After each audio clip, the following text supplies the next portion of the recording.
defamation case, yes. Against Rohit Verma, Monisha Katwani and Rohit Satia. Yes, yes.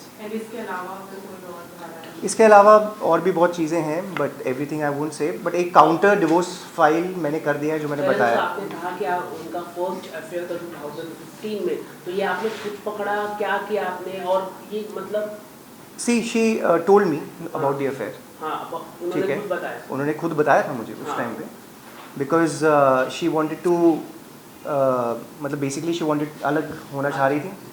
उनको उसके साथ बच्चे भी करने थे, उनके साथ रहना भी था, जबकि उस आदमी की खुद भी एक वाइफ और बच्चे थे, 2 बच्चे भी थे। उसकी वाइफ खुद मेरे घर में आई है उस टाइम पे बात करने के लिए।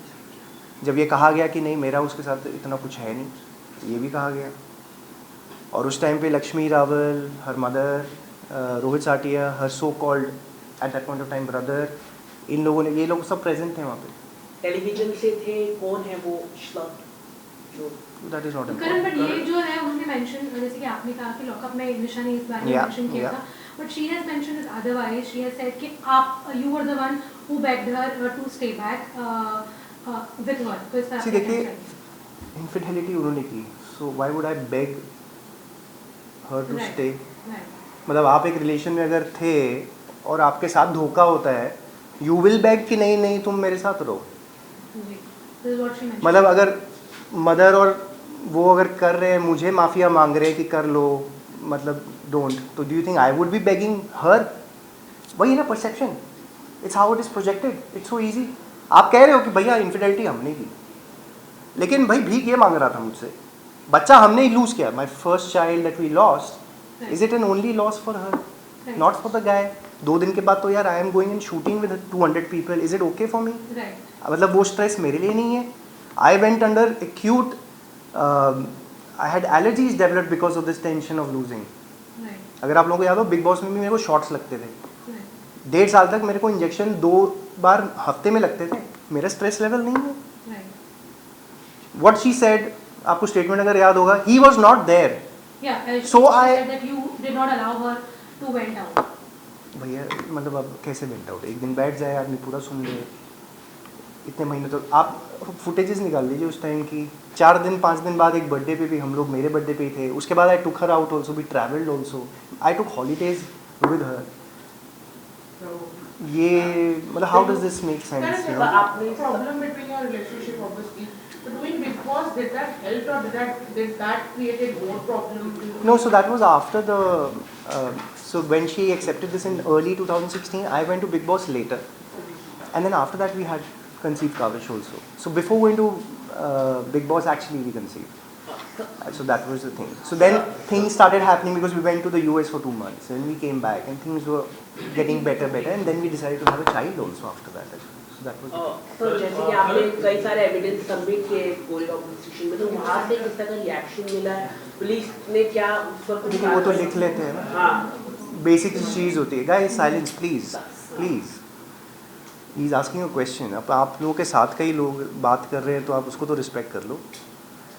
सो ये आपका क्या होता है कि पुलिस तो लिख लेती है, आपका आयो है, उसने आपने जाके अगर स्टेटमेंट दिलवाई, सब उन्होंने रिकॉर्ड कर लिए, रिकॉर्ड होकर अब कोर्ट में चले जाते हैं। That's a normal process. Just they have recorded the statement, they have not registered the FIR. नहीं, एफआईआर नहीं, देखिए ऑलरेडी ऑनगोइंग है। अब हर चीज़ का स्टेटमेंट का एफआईआर नया नहीं हो जाता। मतलब आपने जैसे कि उन्होंने एक एफआईआर रजिस्टर किया आपके खिलाफ, तो आपको भी तो उनके खिलाफ जैसे कि एविडेंस आपको मिल रहा है, तो यू शुड बी। हम कोर्ट में डाल रहे हैं because everything is gone in court now. So whatever is submitted is going in court now. So police से हटके जो जो चीज़ें हम हैं वो कोर्ट में जाएंगी। So Karan, you said कि you waited this long क्योंकि आप सबूत इकट्ठा कर रहे थे, उनके खिलाफ आंसर्स मतलब जवाब तैयारी कर रहे थे।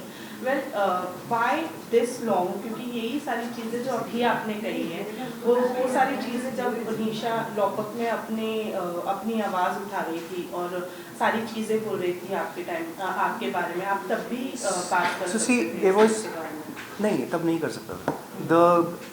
मैंने एक पॉइंट इस टाइम पे भी बीच में कहा था, 55 पेज का एक हार्ड एविडेंस मिला। एक है कि आपने मुझसे बात की, मैंने इनसे बात की, मैंने इनसे बात की, बातें बहुत हो रही हैं, कुछ स्टेटमेंट्स आ रही हैं, कुछ चीज़ें आ रही हैं, but from the horses mouth नहीं आ रहा है। जब मुझे वो एक्चुअल चीज़ नहीं मिलती है मैं तब तक कैसे बोलूँ? और फिर वो वही एक अजीब सा ही वो जोन चले जाता है कि आप क्या बताना चाह रहे हैं कि ठीक नहीं है। तो ये चीज़ मुझे एक्चुअली अभी ज़्यादा टाइम हुआ ही नहीं है, नॉट इवन लाइक 2 महीने पहले ही हार्ड एविडेंस मुझे मिला है, then we prepared. And Rohit Sathiya के बारे में कब आपको पता चला? In the house at that moment you were aware about it? देखिए कुछ शंकाएं तो थी, क्योंकि कुछ चीज़ पहले एक बार कुछ सुनी थी। He was drunk through his mouth, we heard something.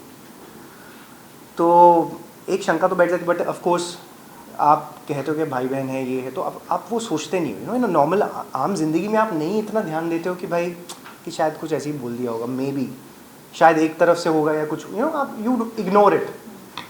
But then जब वो घर में आए 28 मई की बात है, उसके बाद से आया सुलह कराने के लिए, पूरा दिन गायब हैं, रात को एक कमरे में है। मैं तो अपना because I was recovering from Covid, और अगले दिन पूछता था कि भाई क्या हुआ, कहते नहीं हमारे रात तक बातें चल रही थी, तो फिर पूरा दिन गायब है, मतलब बात मेरे से करने वाले, लेकिन हो क्या रहा है, थोड़ा सा आप भी थोड़ा सोचने लगते हो। And because she was giving me constant threats that month also, I messages also to my friends की इट्स नॉट, ये सुलह नहीं होने वाली, ये कुछ अजीब सा ही कर रही है, because she was already looking for criminal lawyers before this. एक हफ्ता पहले मैंने खुद ही कन्फ्रंट किया कि why are you looking for criminal lawyers, we are going for divorce, criminal lawyer करने का क्या मतलब, ज़रूरत ही नहीं है, और तुम वाया मेरे को पता चल गया। कभी नो मुझे अब वो करना पड़ेगा जो मैं करना नहीं चाहती, और यही एक स्टेटमेंट मार के, भैया तुम अबला थोड़ी ना हो फिर इसमें, यू वर तो preparing because it is looking prepared. मुझे तो भाई सबूत इकट्ठा करने में, हार्ड एविडेंस कलेक्ट करने में 14 महीने लग गए यार, और आप तो उस प्रिटेक्स्ट में पहले से ही चल रहे हो कि किसी तरह इसको, और मेरा एक्स्ट्रा मैरिटल अफेयर कहाँ से पैदा हो गया भाई, किधर है, कहाँ है, लेके आ जाओ यार, मैं भी बात कर लूँ, मुझे भी तो पता चले। 14 महीने से I am staying with my parents इन नोएडा, यहाँ पे हूँ नहीं। आप कितना आसान है बॉम्बे में यार अपने आप को फिर से फाइनेंशियली खड़ा करना, एक फ्लैट ले लो, ये कर लो, गाड़ी, सारी गाड़ियाँ ले ली, गाड़ी बेच दी, अपनी नई गाड़ी ले ली, अपना नया बिजनेस कर लिया, पैसा कहाँ से आ रहा है भाई, फाइनेंशियल सपोर्ट आ ही रहा है ना कहीं से। Karan, talking about Kavish, does it ever bother you